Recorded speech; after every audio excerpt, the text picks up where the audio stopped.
he wasn't at a meeting, so.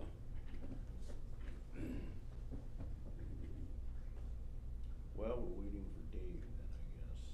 Waiting for Dave. Right. Okay, do we wanna go into anything else before it gets here? Yeah, we can click off some of the simple stuff here.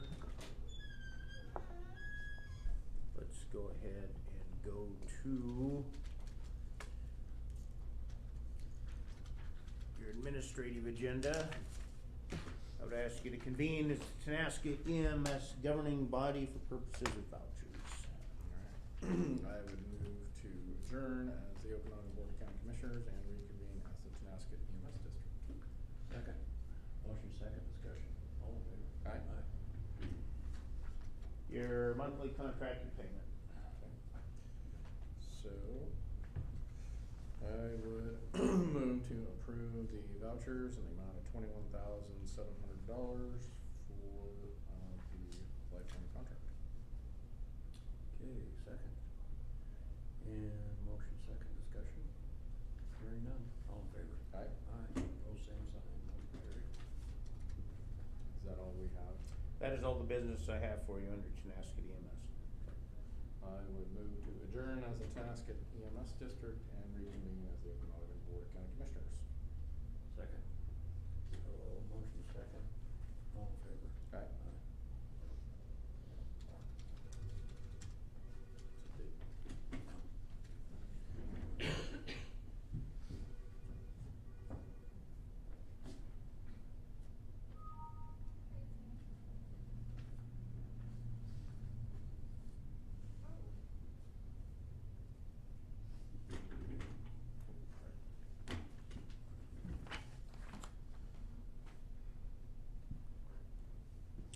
Since we're in your administrative agenda, the Lake Management District ballots are due in by the end of business today. Rocky and I will count them. If this room's not available, we'll go down to the Natural Resources conference room and tally them up. The simple majority of ballots cast is the mark. So here's a, so if you only got 2 ballots back from the 600 or whatever people, and both of them voted for it, that would. As I read the statute, it passes. Okay. We actually have I don't know the count, but we have a fair wad. Yeah. Back, there were 200 and some odd landowners comprising just the neighborhood of 300 parcels, some are multiple landowners. And a reminder that those who own more than one parcel, their vote is weighted by the number of parcels they have. So if you have 5 and you vote no, it's 5 no votes, or conversely, 5 yes votes. We'll do that tally, report out. The next step, if it passes, is I'll create an ordinance for you to consider forming the district. If you adopt the ordinance electing to form the district, it is published, which has to be published within 10 days of adoption, and there's a 40-day appeal period. And then the information goes down to the assessor and treasurer so they can put together the assessment goals. So that is your Lake Management District. Port District.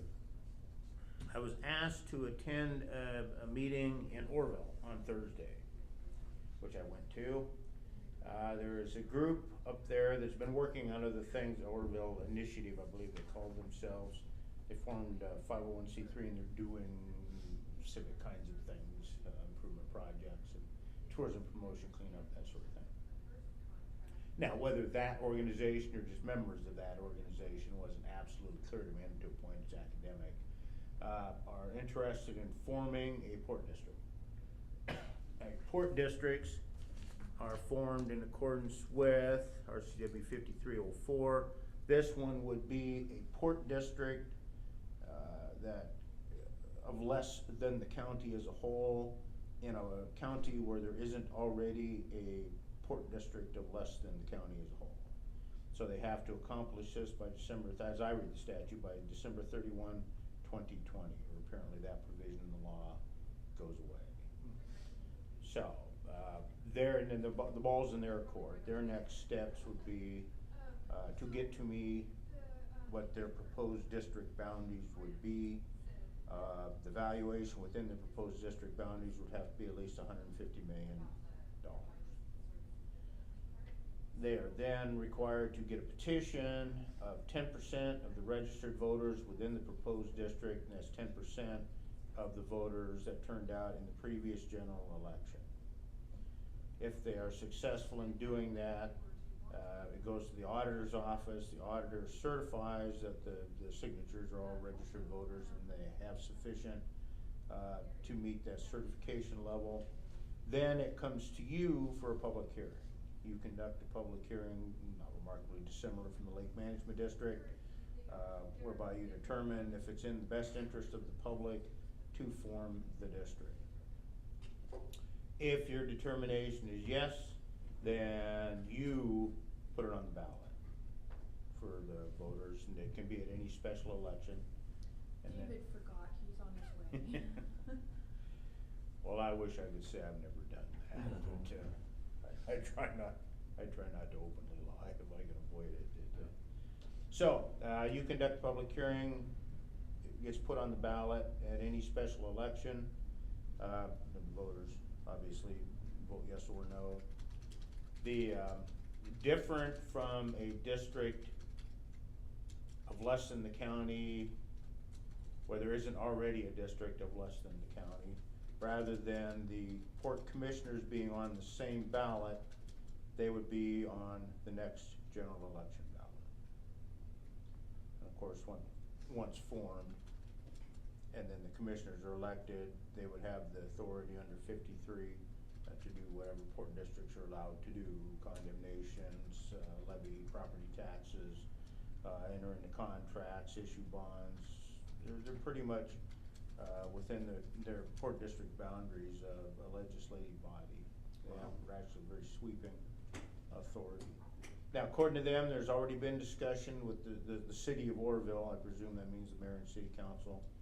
They have some interest. I don't know what they envision precisely in terms of the district boundaries. They talked about the Oroville School District and some other already existing political subdivisions. So at this point, now this was in anticipation of, or rather consistent with past direction from the commissioners, that our involvement at this juncture is if they come in with a proposed district boundary, we can certainly map that for them with minimal expense and effort, create the property owners list, and then it would be incumbent upon them to carry out the next steps, which would be the petition drive and all of that. What would be so that's, I mean, obviously, a land port. What would be the advantage, or, I mean, what kind of projects would you put money into that you were levying against property taxes? Actually, the Port District has some pretty expansive authorities. The state constitution prevents the expenditure of public funds for private purposes, if you will, crudely stated, but that's the gist of it, except in the case of Port Districts. So Port District could, for instance, capitalize infrastructure for a project of some sort, industrial park or something along those lines. They can participate in the acquisition, construction, and maintenance of district facilities, air terminals, that sort of thing. Port District in Wenatchee was after the smoke truck place. That's kind of thing.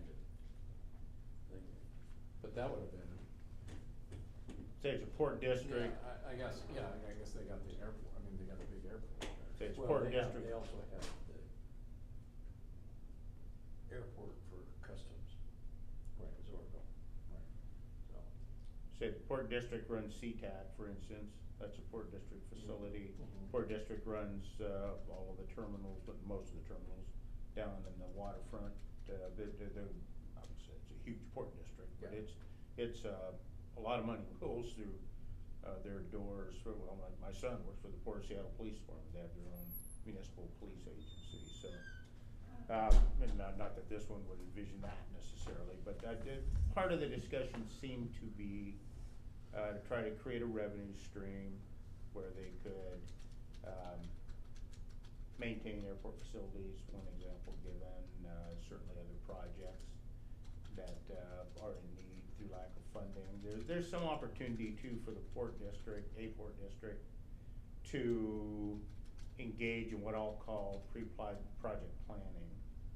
So you can essentially identify sites, either an industrial park that the port district owns, industrial park the city, the county owns, or an industrial park in private sector ownership, that they can exert some level of cooperation with a development agreement to pre-zone, to put in infrastructure, to essentially create a shovel-ready building site, or even build a building for lease, a la an incubator or other kind of industrial facility. There's a lot of things Port District can do. Some counties, many counties have them, some do not. Kittitas County does not. They had one, but they ran into some problems many years ago, and they elected a new board whose first and only action was to dissolve the Port District. So Kittitas County does not have one. They've talked about one. City of Ellenburg's talked about them. So that's kind of one example. Grant County, on the other hand, is a very active Port District. So it's a mixed bag. But anyway, at this point, unless instructed otherwise, we can certainly assist them with some mapping, but in terms of the rest of it, it would be up to the proponents to put together the petition drive and get all of that done. Airports are very often, you know, the driving force with Port District, although that there's no direct connotation between airport and port. Right.